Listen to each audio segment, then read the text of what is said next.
Dear students, Assalamu alaikum warahmatullahi wabarakatuh. Poem number 10. The Hollow Man. The Hollow Man का मतलब होता है खोखले आदमी. And this is written by T.S. Eliot. T.S. Eliot ने इसे लिखा है, इंग्लिश पोएम है और इम्पॉर्टेंट इसके क्वेश्चन आंसर्स हम करने जा रहे हैं. तो जैसा कि मैं पहले भी बताता रहा हूँ, आज भी बता रहा हूँ बेटा, मैंने वही क्वेश्चन इसमें डाले हैं जो इम्तिहानी नुक्ते नगार से बहुत अहम है. तो उसमें सरे फहरिस्त वो वाले क्वेश्चन होते हैं जो एक्सरसाइज में आते हैं. इसके अलावा जो बार बार आते हैं मैंने उन्हीं को डाला है. क्वेश्चंस तो बहुत सारे बन जाते हैं लेकिन मैंने वही इसमें डाले हैं जो इम्तिहानी नुक्ते नगार से इम्पॉर्टेंट है. So let us start our video. Why does the poet call modern men as hollow men? शायर जो है मौजूदा जदीद जो आदमी हैं उन्हें खोखले आदमी क्यों कहता है? The modern man are idle. दौर जदीद के इंसान बहुत ही सुस्त हैं. आइडल का मतलब है बहुत सुस्त हैं, काहिल हैं. They lack the real force. और उनमें कुव्वत हकीकी की कमी है. जो उनमें एक रियल फोर्स होती है उसकी कमी है.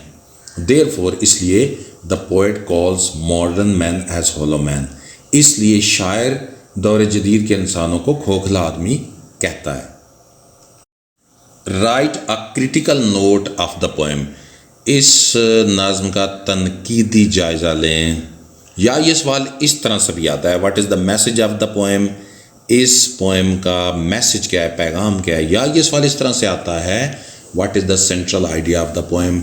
इस नज़्म का मरकज़ी ख्याल क्या है. या ये सवाल इस तरह से आता है, what is the theme of the poem. इस पोएम का मौजू क्या है. या ये सवाल इस तरह से आता है, what is the main idea of the poem. इसका मरकज़ी ख्याल क्या है. तो सवाल किसी तरह से भी मेरा बेटा घूम के आए, आपने जवाब एक ही लिखना है और वो क्या है. The poet tells that human beings have become soulless. शायर कहता है कि इंसान बेरूह हो चुके हैं. सोललेस का मतलब बेरूह. They are living corpse. और वो जिंदा लाशें बन चुके हैं.